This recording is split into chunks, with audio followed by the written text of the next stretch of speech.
Welcome everyone. I just had to move the light because the one up there's not working. Long story. Anyway, the position as of today, we have got all the evil, all the establishment, all the system is pulling out all the stops. But with all the lockdowns and new strains of COVID and all that, and COP26 and all the climate lockdowns, which we'll be getting, because there was a tweet, I don't know whether I saved it or not, but it was an article saying that the COVID passports are perfect to convert to climate passports. So the COVID lockdown was only a test, a preliminary, to see if they could get away with it. And then we'll have the permanent climate lockdown, which is the culmination of Agenda 21. So it's all up to us. So we've got the cancel culture. Somebody in Durham University defended Rod Liddle, who was giving a lecture, and the students walked out, and the lecturer, who was a very high up lecturer, defended it, and he's now been suspended. So this is your cancel culture. Everything is turning out nasty, very nasty. I've never seen it like this before. It's never been like this before, but it's for a reason, and a very good reason, and that's to wake people up. Because firstly, J.K. Rowling woke up all the people who were on the fence, because you've got leaders and you've got followers and you've got on the fence who haven't made up their mind yet. So they could go either way. They could be followers or awakened people. And it takes something different to awaken each person. So you've got J.K. Rowling, who said men and women are different. Millions of people around the world who otherwise thought everything was fine and never even thought about it. But when somebody as big as her comes out and says, hang on a minute, you can't change sex, people listen. Robert Winston, who's not one of my favourite people for various reasons, he went on Question Time and said it, and he's become a hero to the sensible people. It's a shame he's not sensible about it, he's a scientist, but nobody's perfect. So we've got these situations where good is bad and bad is good. It was all in the Bible. Everything was written in the Bible, in Revelations, in many other earlier books about this is going to happen. That's not a prediction, it's an unfoldment of reality, because nobody can do predictions. I'll talk about that later. But the point is that all the filth, all the rubbish is floating up to the surface now, not so that it's going to overwhelm us, but because we can clear it away. But the biggest issue is not clearing away the rubbish, because that goes away on its own. It's knowing it's rubbish.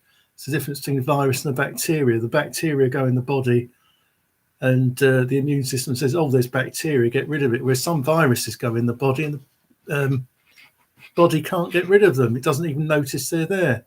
So we have got to reach a position where we spray something that shows up all this filth, and by shining the light of truth and reality on it, it will go away. That's how it works. So people are now waking up. Loads of people are fed up with being locked down and having the third vaccine. I don't mind about the third vaccine. When it gets to 6 or 7, I'll start to complain. But all these lockdowns are bollocks. They really are, because now we've had 2 years. You can see all the countries with and without lockdowns. It's completely random. They don't have any connection between the lockdown and the vaccines and anything else, really. People seem to either get it or not get it. And not so many people are dying from it, probably because of the vaccines, but people are still getting it and spreading it all around, whether they're locked down or not. So basically, we need an element, just enough people to vote out the first person. We had it with Trump, we had it with Brexit, so it can be done. Brexit had 2 MPs for UKIP. Nobody else in Parliament was allowed to work against the EU, even the people that didn't approve of it because their party wanted it. It was 80%, I think, of all MPs overall wanted to stay in the EU. Maybe that was Labour, it's 70% for Conservative. Anyway, it's a huge majority of MPs wanted to stay in the EU. We got out, so it can be done. America got Trump. Second time when Trump stood, anybody who knows the slightest thing about O-level statistics can work out why the odds against Biden losing virtually every county and winning all the other votes, and all the votes stopping at once, where Biden was a few points behind, and then the next day when they started counting again, he was ahead in all of them. That is not statistically possible. It's like all the fruit machines in Las Vegas in a hotel paying out at once. It could happen, but it's not likely. But the fact that all the swing seats and all the places which were marginal went to Trump and not to Biden, all the traditional places and all the places that you would have expected Trump to get and he didn't, it's very dubious indeed. Maybe eventually it'll come out, but this is just a detail which shows how powerful dark side is, because they want to destroy everything. They're trying to pull apart everything we've created. That's why they've got the fight against fossil fuel, but in fact you can't hold things back. You know, they try and send us back into the medieval period and feudalism again, take away our cars, get rid of all our houses, put us in these cubicles where we will share our house with 10 other families or something, just like they did in the Dark Ages. And we'll be burning animal dung, because even wood's going to be banned soon, because they'll find a way of banning it. And even if they didn't ban wood, there wouldn't be enough for us, because coal and oil and gas would be banned. What else are you going to burn? There's nothing else left. So people are hurting and hurting and hurting, and the entire system will collapse. All it takes is for one big story, whether it was the American election being fixed or global warming being fixed, whatever it is, and all the evidence is out there. You only have to go out and look. The point is that the material is already being created to prove most of these things. All you have to do is get it on the bloody television. If the BBC News said that Al Gore had been disproved and everything he said was wrong and this is why, the next day everyone would say, well, bugger it, you know, either we didn't like being lied to and it was a con, so what else they've been conning us about, or we'll do our own research just to check because we believe Al Gore over the BBC. But eventually, if you do enough checking, if you've got an open mind, there is only one truth, and you'll find the whole lot was completely fiddled. And it was so much fiddled, I'm doing a master's degree in it. So, you know, to get enough material to do a master's dissertation in fraud simply from the global warming fraud means that there's a hell of a lot of material there. There's enough for a PhD, which I don't think I'll do because I'm too old for all that. Take me too long. But certainly a dissertation is enough for that, and I'll be putting it in. So as for the predictions, the biggest failing, biggest human weakness is wanting to see the future. People do tarot readings, God only knows what, and you get all these people saying, no, they give you specific dates or specific events. This is going to happen. This is going to happen on a certain day. Bollocks it is. The future isn't known. It doesn't exist. We can't tell the future. Every big event that's happened in human history has not had prior announcements. So I'll just say, if anyone says anything's going to happen on a certain date, throw it in the bin. Everything else they say might be good, but if anyone comes out with a prediction, this is going to happen, that's going to happen, no, it's not. It never has. I've been watching these predictions for 50 odd years. I've never seen a single one happen, and that's probably because they didn't. So chuck your predictions in the bin. They're a waste of time. They just confuse people. So only one simple pattern, that the good overcomes evil, the light overcomes dark. If you have a dark room, you're told it's full of Hillary Clinton, you switch the light on and there's no Hillary Clinton but pussycats, you say, well, I'm not worried about going in that room anymore because it's got pussycats, unless you like Hillary Clinton. You'll be disappointed. But otherwise, the light can only tell the truth. So the dark side can't win because it's 2 against 1, because it's the good against the evil, plus we have truth on our side. So it's 2 against 1, because as soon as you see the evil, you get rid of it. And that's what's going to happen. That's the process, and that's happening. Now, I'm not predicting that the Bible was right in its actual ending, but the process has to come to an end in the end, because you can't suppress reality forever. It's got to come out. And I'm only looking back and saying that everything the Bible said was correct, because it was. Bitter shall be sweet, up shall be down, right shall be wrong. Everything it said in those verses 2,000 years ago turned out to be right, and they happened. So we're obviously reaching a point now in history where the worst, the very worst around the world is coming to the surface. All these lovely people landing on our shores every day with their criminals and germs and everything else. And if you say anything about it, you're racist. The racism is used just like they use as a scapegoat in Germany with the Jews. Oh, it's the Jews' fault. It's the racists' fault. Now, it's the white people's fault, because if you're racist, you can only be racist if you're white. So what they're saying is that we won't just condemn racists, we'll condemn all white people, because we'll say white people are racist. So all white people are racist, therefore white people are bad. So they're just scapegoating white people because, you know, they're bored with scapegoating the Jews, and there's far more power scapegoating white people. So there aren't enough Jews really to matter, but there are lots of white people, so make them all feel bad, and they'll all give you their money, which is what Barbados is now doing. Oh, give us our money. COP26 climate thing, it was all about money. All the big countries were trying to bribe the poor countries to not do what they need to do. And India said, all right, well, we'll do it, but you give us a lot more money. And they said no. So India said, all right, we won't do it. Thank God for that. You know, they don't all fall in line, because you can't bribe people enough to hurt themselves. And by getting rid of fossil fuel, there's no advantages at all, because there's no alternative. Wind and solar aren't constant, and they're incredibly expensive, and they need fossil fuel to create it. By cutting off our gas, whenever it is 2030, heat pumps cost 10 times as much, and they don't actually work. So, you know, people are already using them. They'll never work because they're very similar technology to solar panels, that they're not designed to create any more power than is available. They can't actually generate anything because you're not burning anything. If you're not burning anything, unless you're using Tesla energy, which has been suppressed, which maybe will come out in time, whether it's fusion, magnets, or the energy from atomic nuclear or whatever, which is all real, but not in use as yet. The only power which is definitely real is magnet power, because what's his name, Colin Cheese or whatever his name is, one of his various middle names, has proved it time and time again by getting magnets and arranging them alternately. And what we didn't know is that they come out of the side as well as the front and back. So you've got north and south, and you've got the magnetic field that comes out of the side, which isn't north or south, it's just power. And by alternate it, they merge, sine waves interact, you get peaks and troughs, and those peaks can generate huge amounts of power permanently as long as the magnets last. So we do know that there is an alternative already, magnetic power, and that's just one out of others. And you can't put the magnetic power back, because anybody can buy a pack of 5 or 6 little circle magnets and arrange them on a grid so they're not actually touching, with a little space between them, and out the side will come voltage. And then you put your wires on either side with a bulb and whatever, and you'll see 3-volt bulbs going. If you do it on a larger scale, you'll get more. And he's made solar panels out of LEDs, which don't rely on the sun. They rely on some other sort of energy, because they work at night. They 50% light and 50% unseen energy, and they work all the time, because even at night 50% of the power still comes through them.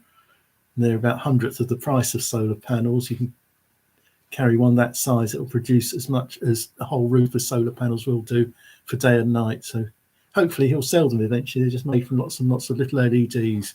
So he's worked out they work forwards and back, because you put power in, the light comes in, or you can put light in, the power comes out. Because he's a genius, like Tesla was. That's all on YouTube. It's been out for a few months, and you can go and watch it. So we have got to the point where it's just a matter of time, but nobody knows when it's going to happen. But it will happen. The truth has to come out eventually. So if you just pick one area, whichever it is, I did the climate change one because it all looked funny to me, very bad, very dubious, and it was technically impossible. Everything they say is impossible, because the CO2 isn't really capable of doing anything. They say the only experiment, it's not an experiment, it's an assumption that confirms the greenhouse effect, is the fact that Venus is hotter than Mercury. Why is Venus hotter than Mercury? There are 2 reasons. Earth is 33 degrees hotter than the atmosphere around it. And that is mainly because of the water vapor. Now, the water vapor is the greenhouse effect, because water and glass are pretty much similar. One moves and one doesn't move, but they both become warm and collect heat, and it comes out very slowly. So they will store lots and lots of energy before it comes out. Gas, however, is constantly moving, and it's very thin. So 10 degrees of centigrade, you put your hand out in 10 degrees centigrade, it's chilly, but it's not too bad. You put your hand in a swimming pool, 10 degrees centigrade, it's freezing. Why? It's the same temperature. It's because all the matter is dense. So instead of having an atom here, an atom there, an atom there, you've got all these atoms packed together, so they work. Second thing about Venus is the temperature is based on the pressure. It's, God knows, hundreds of times denser than the atmosphere here, so that holds down the heat. The heat cannot escape the pressure. That's why Mars has a very thin atmosphere made of CO2, but it's not cold because the heat hasn't got anything to trap it. So it's going in, coming out, going in, coming out. So it's either very hot or very cold, depending on whether the sun hits it or not. So the atmosphere doesn't hold anything, but it's the pressure and the liquid in the atmosphere, not the composition. And if anyone can find me an experiment that proves otherwise, I will change my mind. Anyway, that's not the point, because CO2 was never a proper greenhouse gas.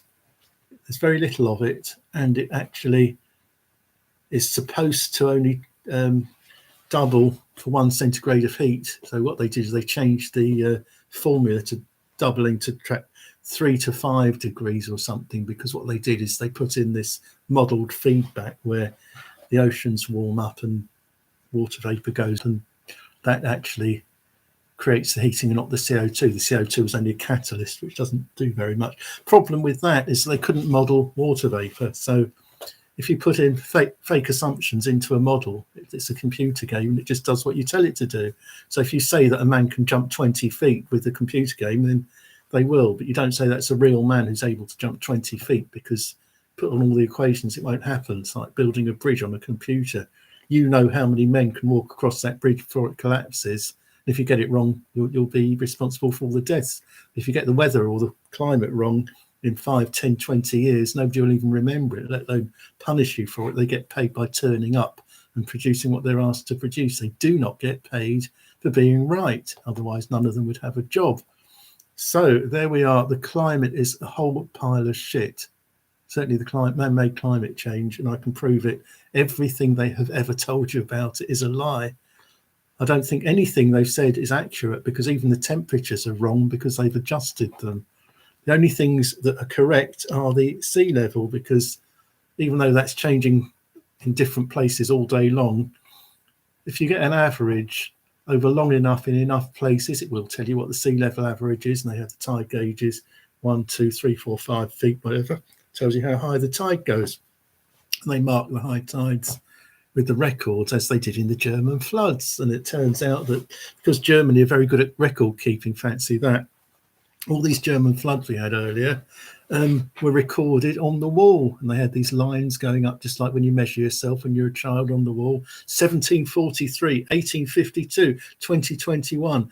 And it turned out that the 2021 floods in Germany were about average, and they'd had much worse in the last 300 years, but nobody told you that on the BBC. They know they're doing it, I know they're doing it, but the people who generally watch the BBC don't, otherwise they wouldn't get away with it.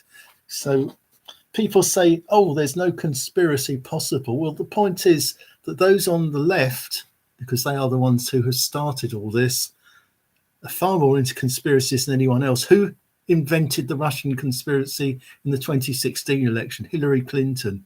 If she hadn't put her hand up when she lost and said, oh, it was a Russian collusion, and they spent millions of dollars on nothing, on something which never happened because she said it, and they were obliged to check, because if they didn't, it would look like they were ignoring the second most powerful person in the world, because she was nearly president, and they had to go through the motions, but there was nothing behind it. And all the leftists say, oh, big oil is stopping the truth on climate change. So they're saying that every oil company in the world is working together to hide the result of their CO2 emissions, which they don't need to, because people buy oil because they need it, not because it's being sold to them. It's an essential. You don't need to advertise essentials, actually. You know, the only advertising you get for essentials is when they want to switch brands, and you often find that 2 or 3 of the brands that you are buying are owned by the same people. They're only advertising to give the impression that there's some sort of competition going on. It's all a con. It's the same thing. Now, the point is, we know there are conspiracies, but the point is that the conspiracy is physically with your scientists who are all being paid a huge amount to become climatologists, which didn't exist before then. They're meteorologists or physicists or geologists. Climatologists were not an actual thing. So they all appointed themselves as climatologists, people that have been doing it for 30 or 40 years. in other fields say, oh, I like this climate stuff. There's a lot of business in this. We'll get huge grants. I'll get on the telly and I'll be able to speak at the UN. Bingo. And now they're all buying each other's carbon credits and making lots and lots of money out of it. It's all about money and power, nothing to do with the climate. And of course, there's a conspiracy, but you've got to get the right people. And the ones who are close to them and who have squeaked it out mainly through leaking emails, they know perfectly well. They've all said, oh, we don't know what the hell we're doing. I mean, we'll talk about the water vapor. The models can't handle water vapor because what water vapor does is, yes, it is released from the ocean. What else is released from the ocean when it warms? CO2. How do you know the CO2 that's increasing is from the ocean or from us? Slight problem there. Well, they've managed to measure about 4% of it. So 4% of it's ours. Okay, so 4% of it is ours. That means 96% of it is natural. So if we stopped all our CO2 emissions today, we still have 96% of the CO2 that we've got now, which means the rest of it was natural from warming, because it's always either warming or cooling. It's never doing nothing, as they would like you to think. But they adjusted away some of the old peaks and troughs to make it look that way. And people believed it, even though none of the old books were burnt. So if you look up the old books, they've still got the old figures in them. So there you go. But the point is that if you evaporate the ocean, 50% of the time, on average, that water vapor will become clouds. And what do clouds do? They block out the sun and they make it cooler. And what they didn't tell you is that there was a 50-50 chance of negative feedback from warming. It's called balance. The whole thing balances itself. The system balances itself, and all the heat will come out. It will cause clouds, and the clouds will block out the sun, and it will cool itself. And in fact, what's happened? The clouds have increased. Water vapor's gone down. So any warming is coming from natural cycles, because we're coming out of a little ice age, which happened 300 years ago. So the glaciers and everything else all started melting 200 years or so before we were doing anything we shouldn't have been doing, according to Al Gore. Very simple. So if this was on the BBC a couple of times, everyone would say, oh dear, we've been lied to. Kick out the governments, get somebody else in. That'll be the beginning of the new age of enlightenment. It will happen. It has to happen, because I'm not the only one saying this. I'm just somebody who spent 20 years picking it apart because I was curious and I don't like liars. And I am also somebody who has seen through magic tricks, and I got called all sorts of names by a magician for ringing him up on the radio and saying, I just did your magic trick and this is how you do it. He says, oh, you're one of my competition, you're trying to put me out of a job. I said, no, I'm a 21-year-old student who just happens to know how to do logic. Very sorry, sir. Well, that proves the point. You know, these guys know they're fooling you. The difference between a liar and a magician is that a liar will tell you that what he's doing is real, whereas a magician will say it looks real, but you know it isn't. That's the only difference. So one person will tell you that they're scamming you, but it looks good, and the other person will take all your money and say, oh, you've lost your money. Oh, where is it? And it's in their bank account. You'll never know, because they were too good at what they were doing. They'll get it all off you if you're not careful. It's not just me that will suffer. We'll all suffer. So do it for selfish reasons or society. It makes no difference, because when they turn your heating off in 7 years or 9 years, whenever it is, you'll be just as cold as me, and you'll be moaning when they block your road. Your ambulances or your delivery drivers will still get stuck half a mile away because they can't get to your house because they block the roads. Go around Walthamstow like I did on Sunday and see what it's like. Or go around the city or Fleet Street and see what they've done to my city. Sadiq Khan has come in and he's done more damage in his 5 years than Hitler did in the Blitz. Because at least in the Blitz, they rebuilt it better. He's undoing all the work that we did since the war. And he's sending London back to how it was during the Blitz. We'll get the evacuations soon, because people won't be able to live in London because they won't be able to afford it anymore. They won't be able to drive here. They won't be able to park their cars, and they won't be able to get into the businesses because nobody's allowed or available. He's also charging £3.50 to come into London. So that's his latest tax. So if you don't live in London, you drive in, £3.50 every time you cross the border each day. That's going to make a lot of people avoid London, which is good for the provinces, but London's going to be dead soon. And one person who's done it, because without Sadiq Khan, none of this would have happened. Nobody else could have slipped through the system and got in and caused the destruction and the rot and the cancer that he's created. And it would take 5 minutes to get rid of it, because we've had 1 or 2 councils who got rid of their road restrictions, and in a few weeks it was all gone, and the roads were back to normal and they were flowing again. Everyone was happy, because you don't block people from their basic needs. It's like restricting air or water. You just don't do it unless you're an absolute bastard. And restricting heating, that's a bad thing. Anyway, so that's the physical side of it, but it's all from a spiritual base. The spiritual base is that we are evolving from stupid animals who only see what we see and think that's everything, to enlightened angelic beings who are aware of far more than we see, because we sense things and we know things as well. Because we see a fraction of reality. We see a very small sliver of what's going on. The rest of it is going on all in the background, and we think it's not there. And some of us who know it is there or think it's there go and look, and we find it. But for those who do not find it, you have to trust those that have found even just a little bit. 'Cause if you find there's a bit more, believe me, there's got to be a lot more. Plenty of evidence for it. Even if you just look at the higher balance videos, how to see energy in the air. Once you see energy in the air, you realise that everything that's invisible is only because we can't see it. And as soon as you learn how to see it, it becomes visible, and you know it's there even when you can't see it. There could be things living in it. Apparently there are things living in it, and you cross through to other dimensions. There are entire universes running at different frequencies to ours. If they're on a high frequency, they can see down, because we can see 1 and 2 dimensions and 3. If they're in 4 or 5, they can see 4, 3, 2 and 1. So they know about us the whole time. They can interact with us, but only when they're feeling like it and they want to. So they've got rules and regulations. I think that they cannot interfere with us or they'll get into trouble. So they don't, unless they've got permission. But we can expand our view to see their dimensions, because they're only the same as us. And they were like us until they evolved. So we can evolve to their level. We can do whatever we do to open the third eye, open all our abilities. Once you start seeing these other things, you realize that this 3-dimensional world is all right for the people that are quite happy and busy in it, and it's enough. But for those of us who notice that there's something missing, that's what's missing. It's the rest of it, the stuff we don't see. So that's what I'm aiming for. And once we've cleared away all this heavy, nasty junk, this stuff that holds us back, those of us who wish to, will be a lot easier to get on with our lives and prepare for something of a greater frequency, a greater level, and a higher dimension. That is where we are heading in our evolution, not of our physical bodies, but of our awareness, our consciousness, and our abilities, and the fact that we can interact physically through thought and awareness. 5 physical senses, and the 6th physical sense is awareness and knowing and feeling.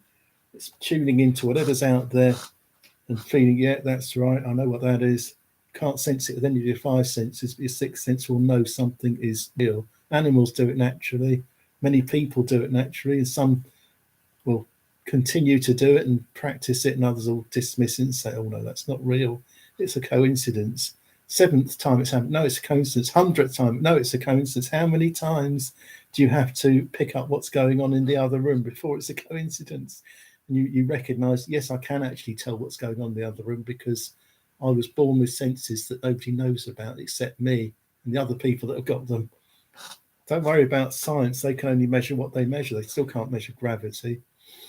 They don't know what's causing it. So don't worry about that. It's only a theory, because one day you'll drop something and it stays where it is, or it goes upwards. It's a mechanism which is only based on observation and not measurement. So you see it happens, but you can't tell what force is causing it. There is no known force and no way of testing gravity. So there's quite a lot that science doesn't know, but they like to cover over that and comb over the, I can't, because I haven't got enough to do it. But, somebody that's got a few bald patches and they comb the good stuff over the gaps. Science is doing that big time. Medicine, whatever it is, there's loads of stuff they can't fix. They don't know. They can't do a thing about. I mean, look at frogs. They can regenerate an entire leg without the slightest intervention of a surgeon. They're only little reptiles, or amphibians, lizards. So basically, there's an awful lot more going on than we think. when we get to the point where we can regenerate our own organs instead of transplanting somebody else's, which is why they get rejected, we will start to develop a bit, because believe me, everybody over the age of 10 has adult teeth. How did you get your adult teeth? Well, I had baby teeth. They came out. I grew new ones. What's to stop us growing a third set when you lose them like I do? Nothing at all. Chop your arm off. What's to stop you growing a new arm? Nothing at all. Just a matter of using what nature has already told us we can do. We can't grow new arms, but lizards and frogs can. We can grow new teeth. It's just that ours, like Doctor Who, can have unlimited regenerations, because it turns out that he wasn't, or she wasn't now. Gallifreyan, after all, it was a mystery from somewhere else, and they've got 10 regenerations, and the Doctor has got unlimited regenerations. Why should our teeth only regenerate twice? They could regenerate 3 times. Find a way to do it. No surgery required. You just put a bit of electricity in the right place on the bone. Same thing that grew the second one. You get a third one come out. Same with your arms. Chop a hand off, regrow it, speed up the process somehow, just like the lizards do. Just find out what the lizards do and copy it. There you go. So hopefully you have learned something on a political level, which is very simple, and on a spiritual level, which just requires more work.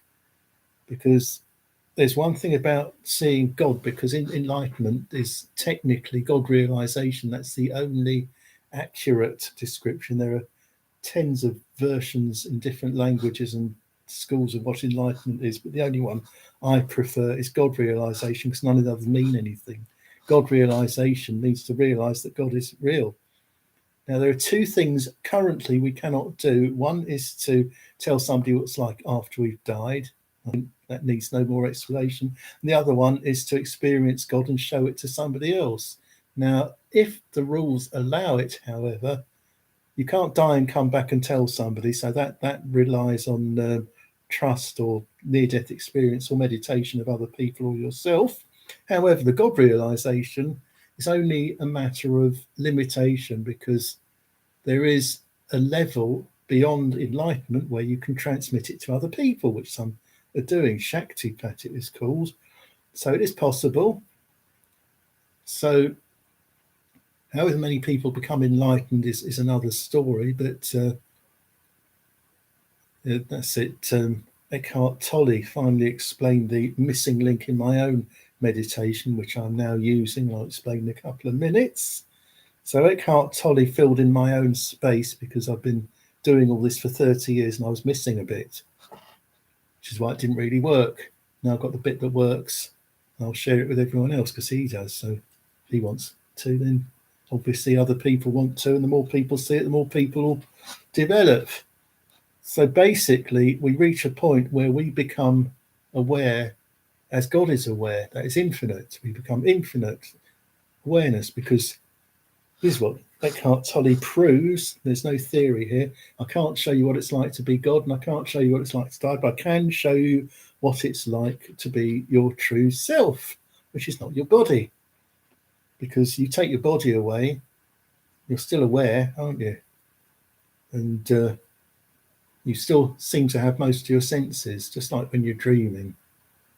You're not actually feeling or touching or anything or eating anything, but your senses all come alive when you're dreaming one way or another, a bit randomly, but they're all there. Your eyes are closed, but you still see things, so you still hear things. There's nothing going on their room. So take away your skepticism, because the dream analogy at least shows you that you've got facilities that you've got that aren't connected with, literally direct knowledge, direct reception of material. Therefore, your body is a machine. Your car is a machine. Your body goes in the car. You don't say that the car is your body. You use it and then you leave it. Now, if your awareness is yourself and your body is your car, then you can drop the car off. You can leave it in the bed, go to sleep, leave your body entirely, and carry on doing other things. Now, you don't need to do that to find where it is. All you need to do is close your eyes and say, right, my body is not here. What am I aware of? And you only see blackness. You say, well, it's just the awareness and the colours that I'm seeing and anything else that I can hear or feel or anything else. Okay, so where does my awareness end? Well,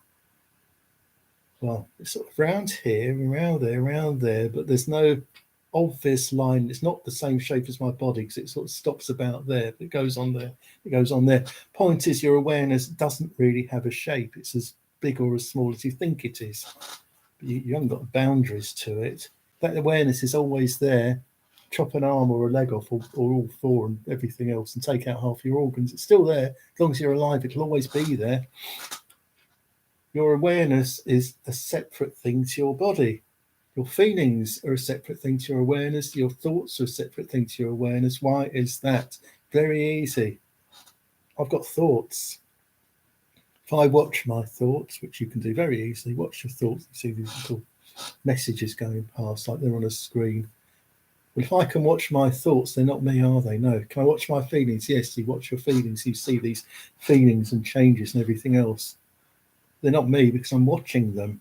You are the thing that is watching your thoughts, that is watching your feelings. It's the empty screen, three-dimensional screen that everything's coming in and going through. It's not changed. You don't change the screen.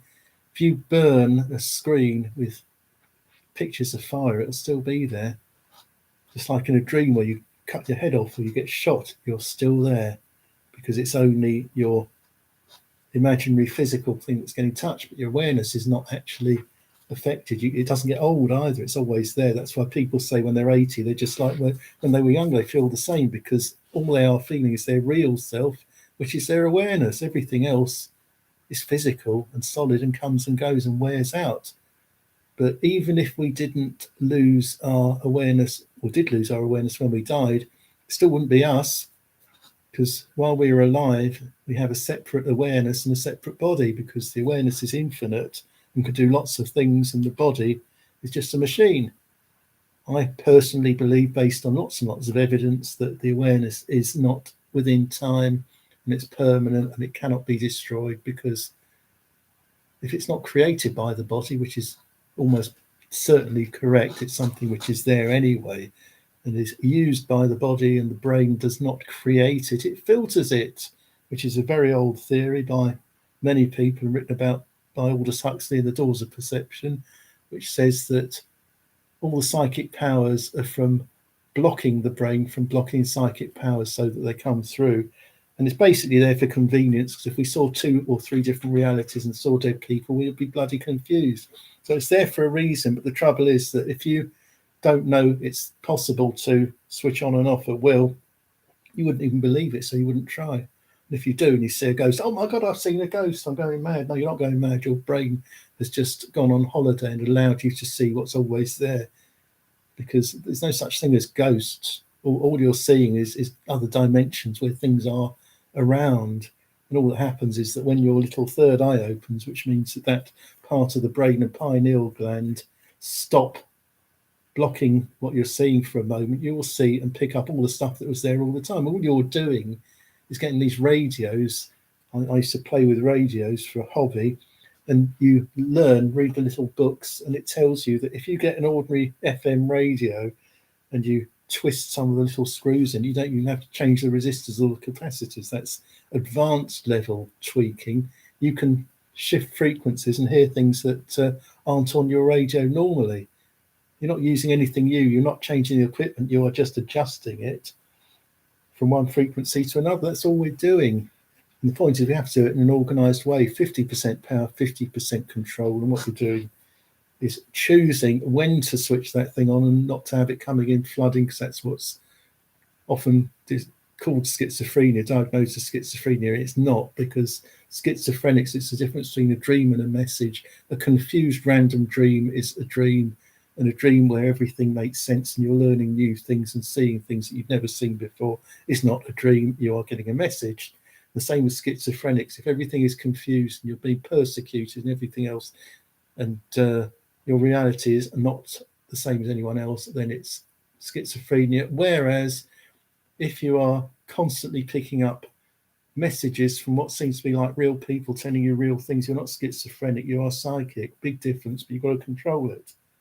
And the third one is the proof is the LSD. Before it was illegal, They used to do tests on it in America, and they send out all these people on a little journey around the block to see what they saw. And believe it or not, most of them saw the same things. They were not hallucinating, because if it was a hallucination, they'd all see different things randomly, all the monsters and the dragons and the little elephants and whatever floating around. No, they would see the tree would be red and there would be this person behind the tree and that person scientifically. And you realise that if you open people's third eyes artificially and they all see the same thing, bingo, you're going to end up it's possible, because time and space are only relative, and there's enough space and enough dark matter and all this other stuff that they're now discovering to be able to exist in any or many realities as long as you want, wherever you want.